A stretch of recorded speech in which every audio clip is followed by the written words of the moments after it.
integrating du over u. Let's see, today is Friday, January 5th. So put that at the top for those that are watching at home or if you're reviewing later. Integrating du over u. All right, consider 1 over x dx. Does the power rule for integrals apply?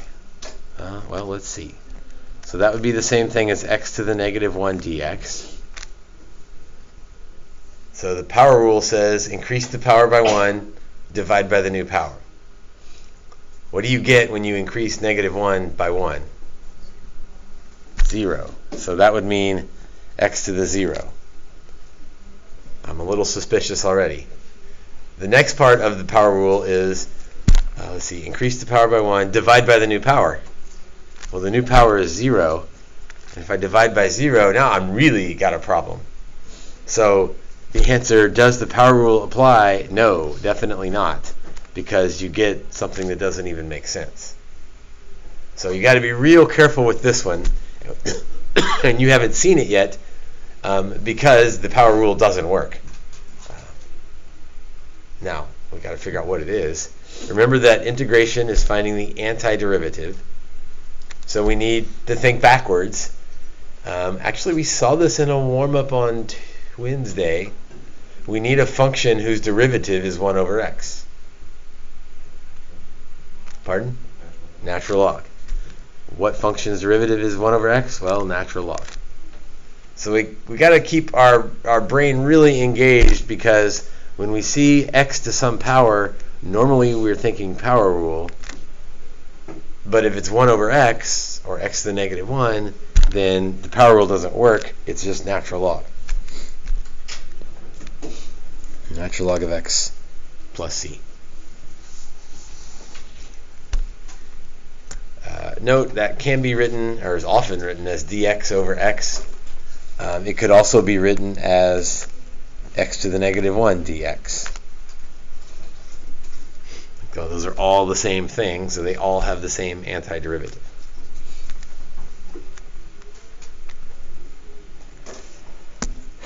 We need the argument to have absolute values, since the domain is all real numbers. So the domain and the antiderivative must also be all real numbers. So you have to put, when you're doing an antiderivative, you got to put absolute values on the argument. It's kind of a weird thing. It's like, wait, where did that come from?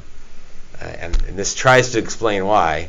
On the left-hand side, you can plug in anything you like for x, which means you're supposed to be able to plug in anything you like for x in the answer.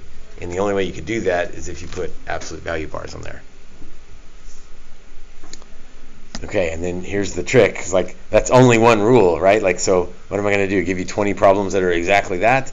Like, no, here's the trick, is that a lot of times we have to use u substitution to get it to look like 1 over u du, or du over u. So more u substitution today. Number 1. I don't think number 1 requires u substitution, because you just take the 10 out front.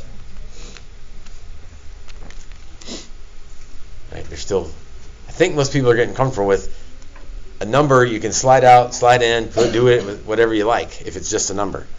And so if we can move that 10 out front, and the antiderivative of 1 over x is natural log of x, don't forget the absolute value bars, plus c.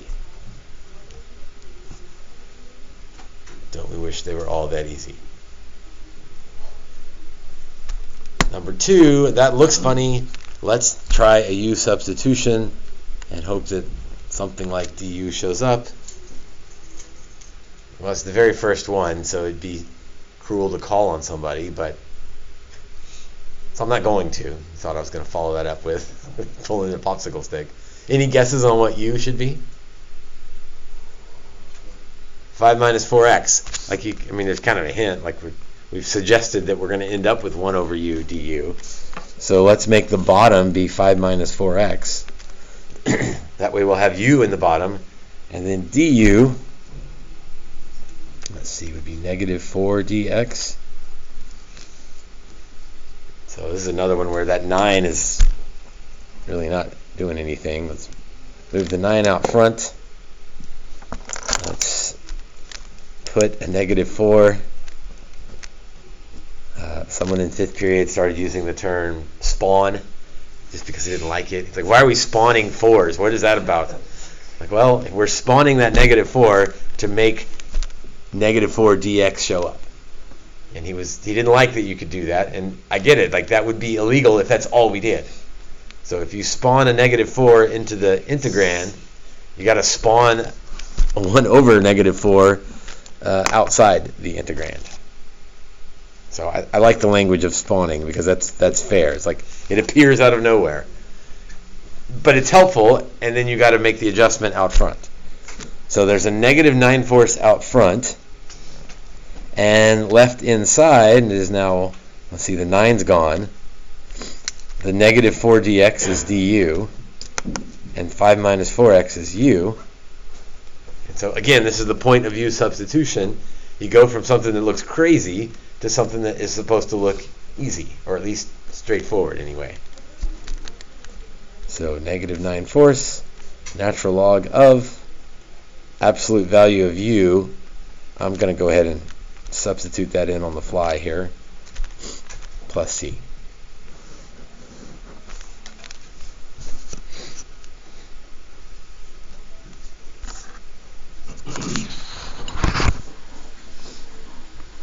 Okay, well now we've done one, so now I don't feel bad about picking on people. So, Joe, on number 3, any guesses what we should try for you? I'll try the bottom one first. Try the bottom one and hope that it works. And that's a lot of what U substitution is, like try something and hope that it works. If it doesn't, try something else. So let's try the bottom and hope that it works. Du would be 3x squared minus 6x, which is not the top, but close to the top. What can we do to fix it or make it match? Yeah, use the verb, the new verb that we want to use. Let's spawn a 3 into the numerator. Now again, you can't just spawn a 3 in the numerator. Like, that does make it match, but then you also have to put the matching 3 in the denominator out front. So 1/3 out front, integral, and then all of that stuff is now du. And Joe picked the bottom to be u, so it's 1 over u du. And in some sense, it's like, well, is that what all of them are today? And the answer is, well, kind of. You're pretty much going to get 1 over u du somewhere in all of the problems today. 1/3 natural log, absolute value of u, which is x cubed minus 3x squared, plus c.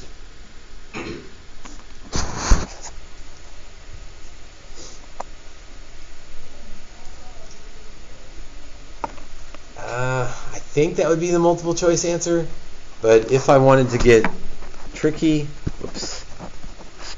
would you believe that this is the same thing?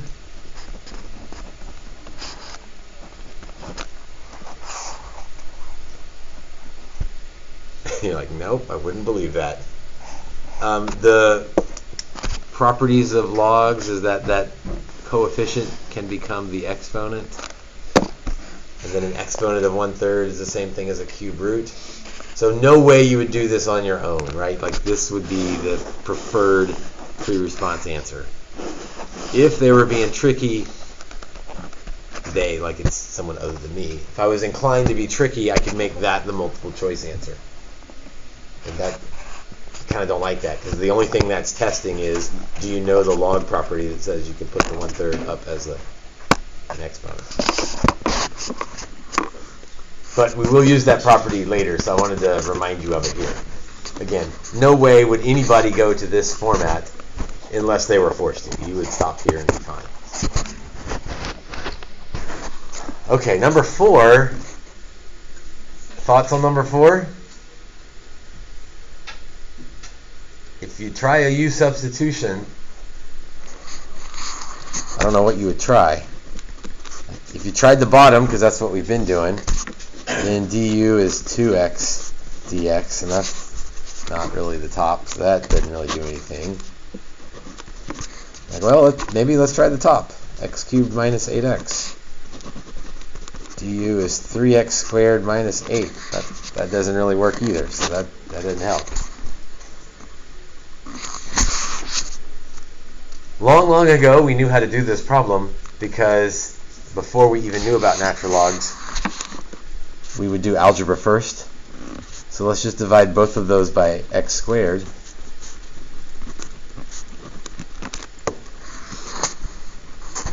And now there's no, there's a natural log, but there's no u substitution required. X squared over 2 minus 8 natural log of absolute value of x plus c. So kind of the key to that one was algebra first.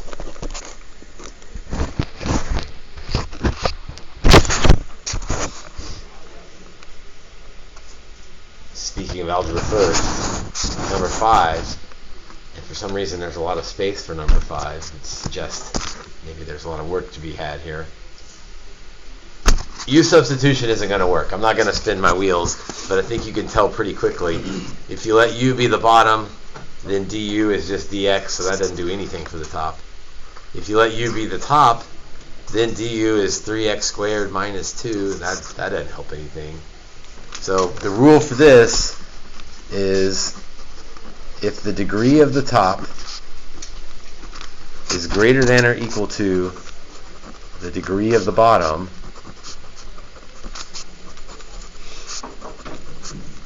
you must, we gotta do an algebra step. And the algebra step is divide. And this is where you might have the choice to synthetic divide, you might be forced to long divide. So that won't be the answer to the problem, that'll be the first step of the problem if we divide. So on this one, are we eligible to synthetic divide? Do you remember if we are allowed to synthetic divide or not? Wait, you're shaking your head no. No, we can't, or no, you don't remember if we can or not? Don't remember, okay. Alan, you're giving me a thumbs up?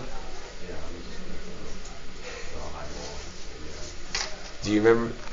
So we can synthetic divide if our factor is just, x plus some number, x plus c, or x minus 5, or x plus 7. Then we can synthetic divide.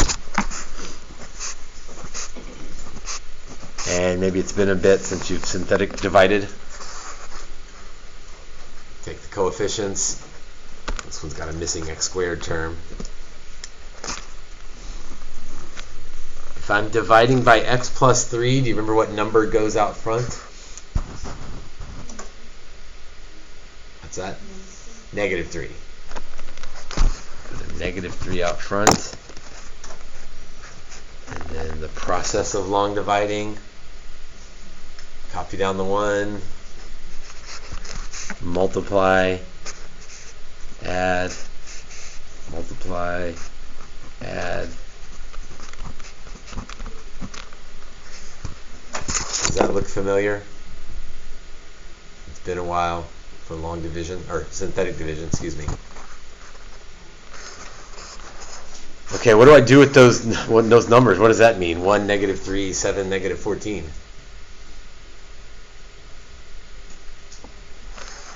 If we started with an x cubed and we divided by an x, this should be an x squared term. And we count down from there, and we sort of run out of terms, but we're still left with negative 14. Do you remember what we called negative 14? Sometimes people box it off and tells us all sorts of things. It's the remainder, but I don't want to just say remainder. I need to do something with it. Do you remember what we do with the remainder?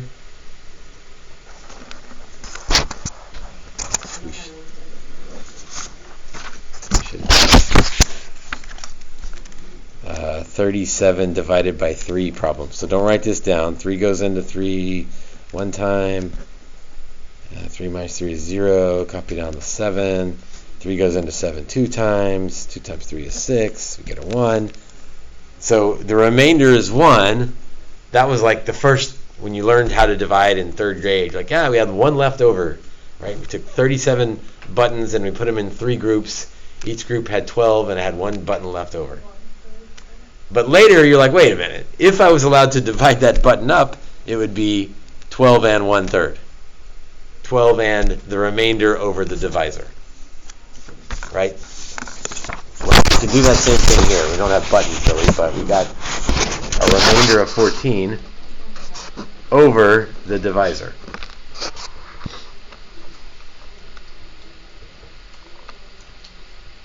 So there's our answer to the synthetic division problem. But you're right to exhale heavily as a sigh because we haven't handled this thing yet. Right? We haven't done the antiderivative. All we did was long divide, so we still have this antiderivative to handle. So all we did was the algebra up front. Now we need to go through and antiderivative those pieces. At least the first 3 are easy. X cubed over 3 minus 3x squared over 2 plus 7x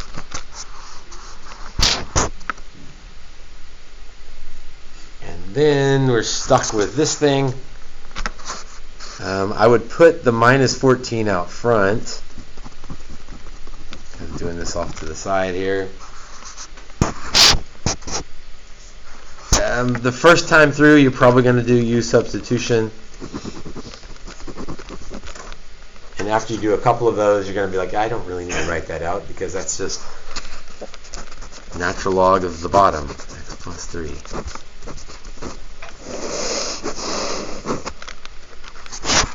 What a lovely answer that was. But it all started with, if the degree of the top is bigger than the degree of the bottom, you got to divide. And don't stop there. Like sometimes that's a mistake people make, is like they remember that and then they get this answer and they box it up and like, yes, I remembered how to long divide or synthetic divide. Aren't you proud of me? Yes, I am proud of you. But I'd be more proud of you if you would, finish the problem.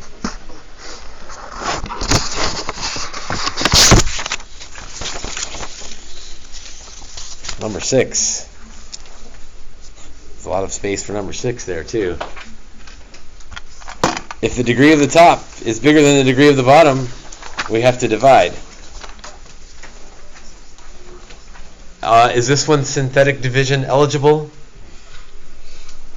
No. Oh, man. So long divide.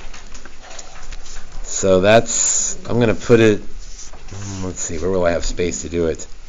I'm going to long divide over here. X cubed minus 4x squared minus 4x plus 20 divided by x squared minus 5. And this is where the elementary school division is maybe even more helpful, because it's the same process you used when you long divided in elementary and middle school. You're thinking, what times x squared would get me x cubed? What times x squared would get me x cubed? Well, that'd be an x. And different books and different teachers put that x in different places. I like to keep all my same powers sort of lined up in columns, so I'm going to put it over the x thing. Let's see, we multiply it back. That would give us x cubed minus 5x.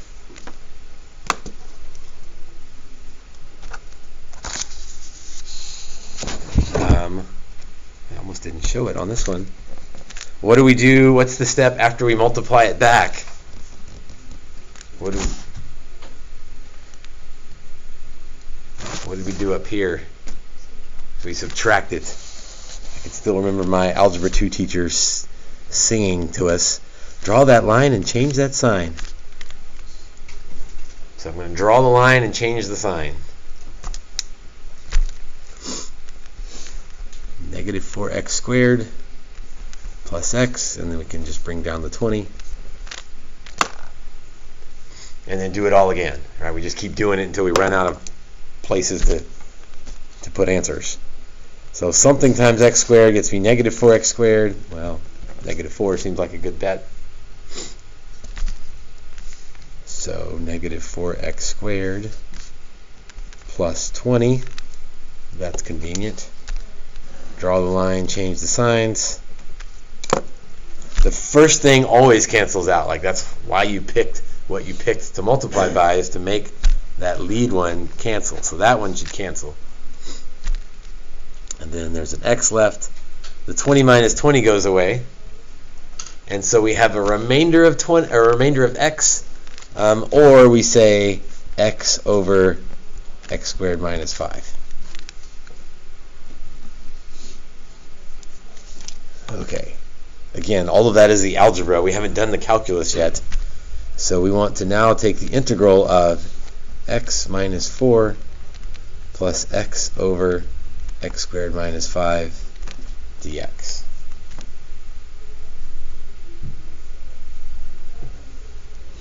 So our algebra took this from an impossible integration to 2 easy integrations and 1 not so bad integration.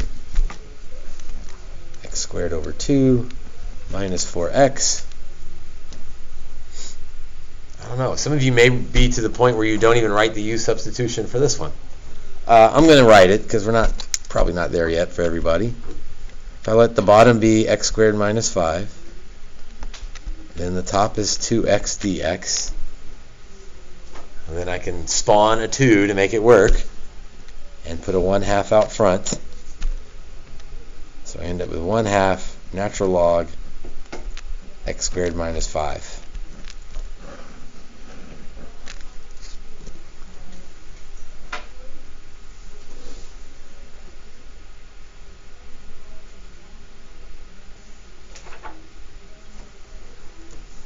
Haven't used the stamp in a while,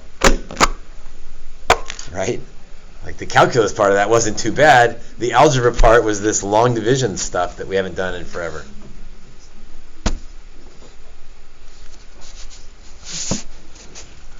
Number 7. Trying to decide if we need to do number 8 or not. Number 7 isn't. Number 7. This is one of those problems where until you see your math teacher do it, you're going to be spinning your wheels and you're going to be thinking, well, who figured that out? Because, like, how did they think of that? Because I know what the derivative of tangent is, right? Derivative of tangent secant squared. But the antiderivative of tangent, we haven't talked about that before. And that doesn't have an easy answer. And so whoever did this first was like, well, I don't know, let's try rewriting tangent as sine over cosine.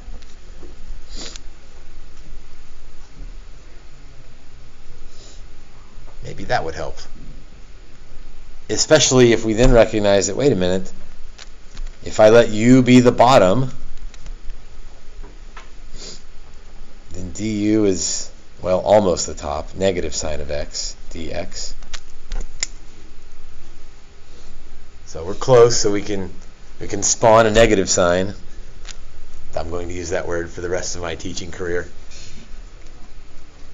But I can't just put one there, I've got to put one out front as well.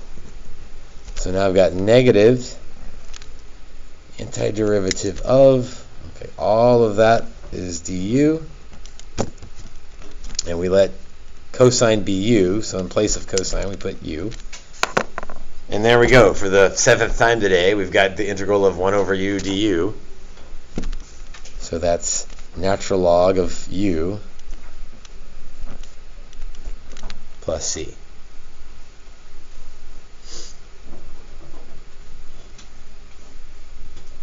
I prefer this answer, but some books and some multiple choice questions, they don't like that negative. They're like, hey, let's make the students remember the properties of logs one more time.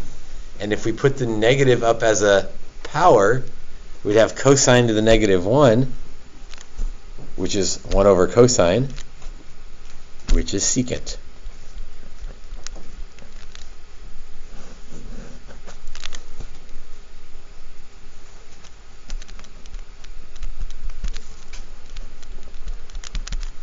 What's my response to that? Yes, I can figure this one out. That one makes sense to me. I understand this, but why are we doing that? So would you rather deal with a negative sign or a secant? And I think most people would rather deal with a negative sign than deal with secant. But again, I want you to remind you of those log properties, that negative sign can go up as a power and then that flips it over. Okay, number 8 is even worse in terms of like where it comes from. So you're going to have to know both of these. And to me, I figure this one out. I don't memorize this one because I can figure that one out pretty quick. Number 8, it's not worth the derivation because it's a pain. So I just have number 8 memorized. So I'm going to quickly show you the process, but my guess is you're not going to do this every time. You're going to memorize it. Because who in the world would think to multiply the top and bottom by secant x plus tangent x?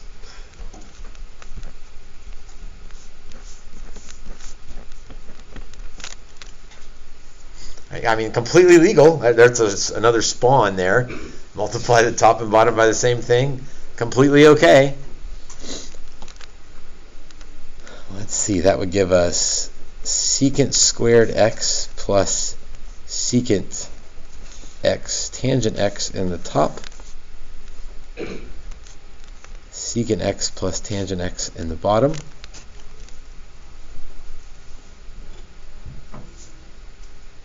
Again, I'm not expecting you to memorize this process. I'm deriving the answer that you will probably just memorize.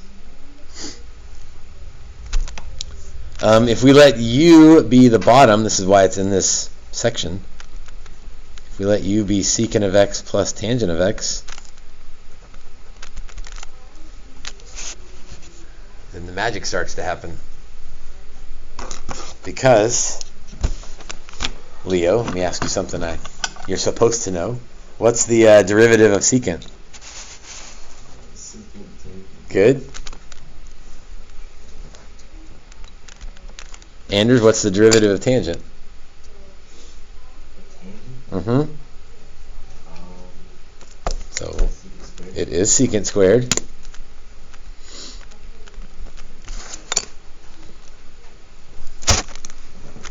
And now look at the numerator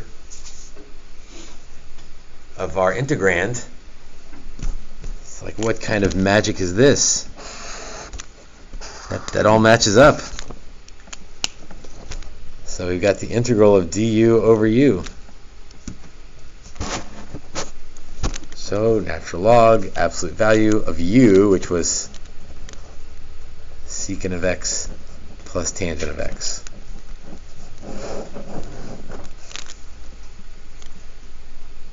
Again, I'm not expecting you to go through that process. I would say memorize this one. Tangent you can memorize, but I usually just figure it out because that one's easy enough to figure out. I don't like doing that. Speaking of memorize, here's the ones you got to know. Looks like a lot, but the left-hand column you're supposed to already know. Speaking of supposed to already know, let's just pick on people the whole way down here. Got 6 options here. Absent people.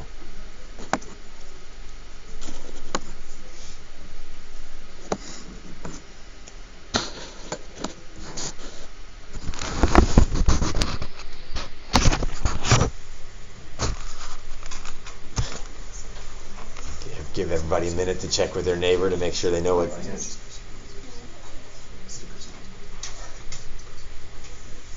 their answer is. Okay, Alan, you got the easiest one up there. What's the antiderivative of cosine? I'm sorry, what was that? What's the derivative of sine?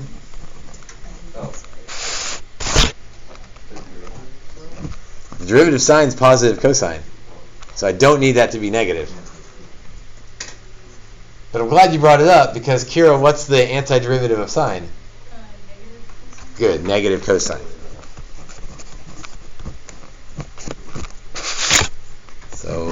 always those two kind of go together.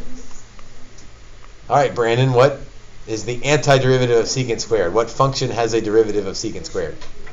Tangent. So tangent of x plus c. If you're the second person in these pair, I feel like you've got it easier the whole way down. Ian, what's the antiderivative of cosecant squared? Is it negative cotangent? Good. It's negative cotangent of x plus c. Kylie, how about the antiderivative of secant tangent? Secant of x plus c. And Ian, the antiderivative of cosecant cotangent? Negative cosecant x plus c. Good. Again, the ones you really have memorized, definitely those first two, and then probably those two, and the other two. Like if I see the antiderivative of cosecant squared, I can't answer that unless I write down what the antiderivative of secant squared is. I know they're related, so I start with the one I know, and then I can figure out the other one. That's going to be kind of the same thing over here. This was number 7. The antiderivative of tangent was negative natural log cosine of x plus c. You know what? Based on all this other stuff, let's put somebody on the spot here. You got this, Bryce. Look at how these were related. Cosine and sine, secant and cosecant, secant and cosecant. What do you think, if you had to guess, based on the pattern, any guesses on what the antiderivative of cotangent of x would be?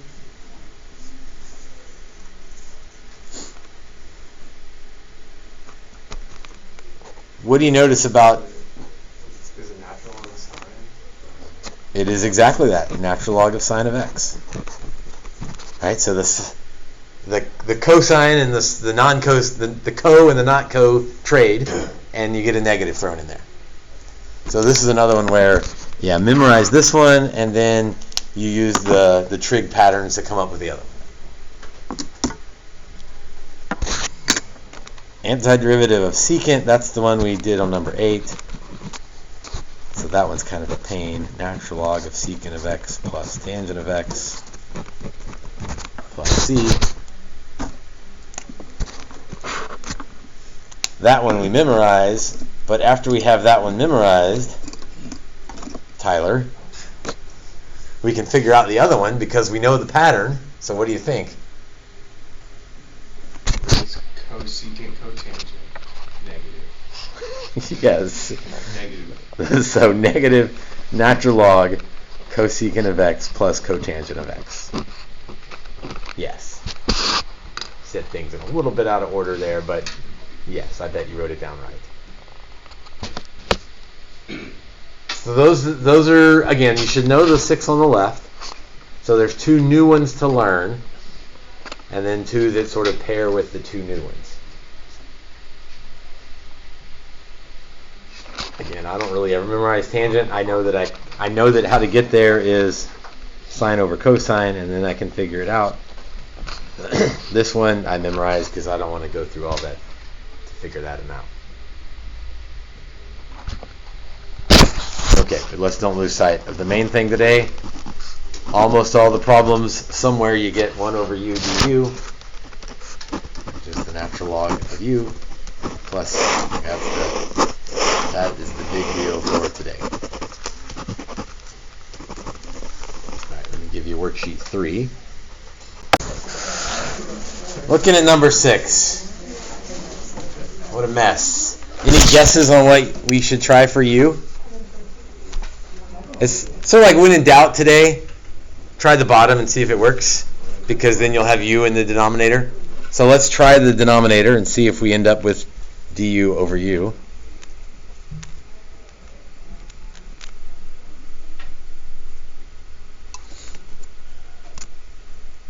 Okay, Ava.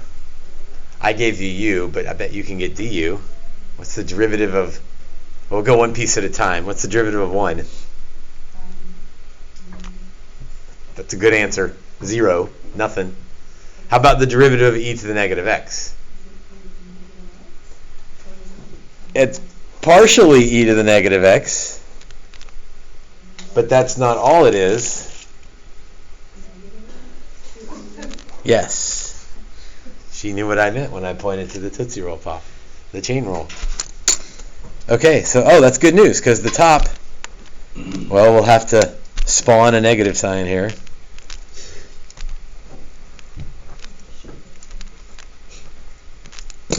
So negative sign out front, and then again, I don't want to say every problem, but probably every problem at some point, somewhere in the problem, you're going to get 1 over u du.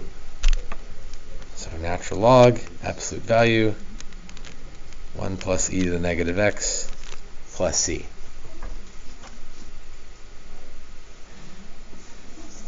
This is kind of a minor issue, but I want to go ahead and say it because multiple choice, this is a perfectly acceptable safe stop answer.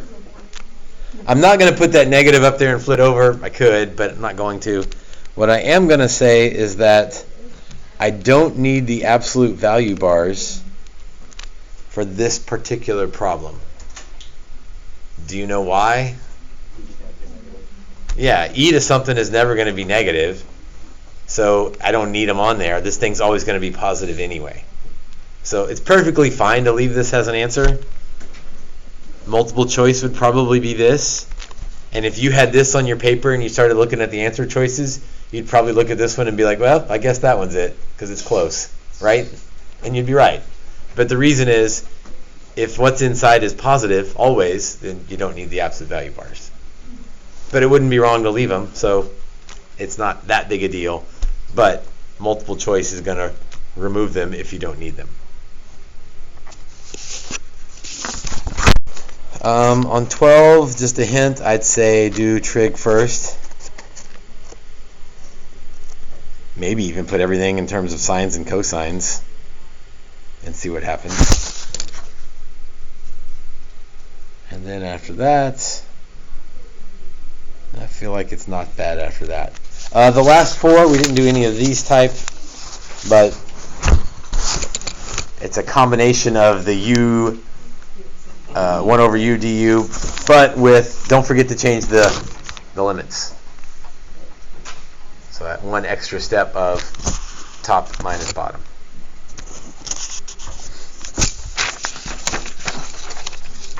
All right.